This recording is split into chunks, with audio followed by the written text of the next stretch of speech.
प्रणिती शिंदेंच्या टीकेला भाजपनं दिलं खास शैलीत प्रत्युत्तर। अलीकडेच झालेल्या विधानसभा निवडणुकीत महायुतीनं ऐतिहासिक विजय मिळवला। महायुतीच्या या विषयात लाडकी बहीण योजनेचा वाटा मोलाचा ठरला।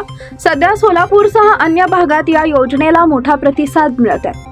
दरम्यान लाडकी बहीण आता सावत्र झाली का, हा चुनावी जुमला होता, हेच आता समोर आलंय। सोलापूरला मंत्रीपद मिळालं नाही ही शोकांतिका आहे। भाजपचे इथले नेतृत्व सक्षम काम करत नाही म्हणून कदाचित सोलापूरला मंत्रीपद मिळालं नसावं। पण लक्षात ठेवा, मी सोलापूरची खासदार आहे।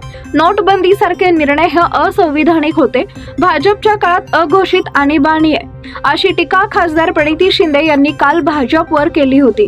त्यावर आता भाजपनं प्रत्युत्तर दिलंय।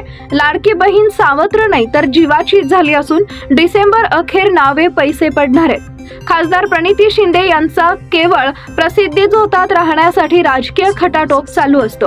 महायुती सरकारनं दिलेलं वचन पूर्ण करणार असून ज्या लाडक्या बहिणीला पैसे देऊ नका म्हणून प्रणितीताईचा पक्ष कोर्टात गेला, त्या काँग्रेसवाल्यांना लाडक्या बहिणीवर बोलण्याचा नैतिक अधिकार नाही, असा प्रत्युत्तर भाजपनं प्रणिती शिंदेंच्या टीकेला दिलंय।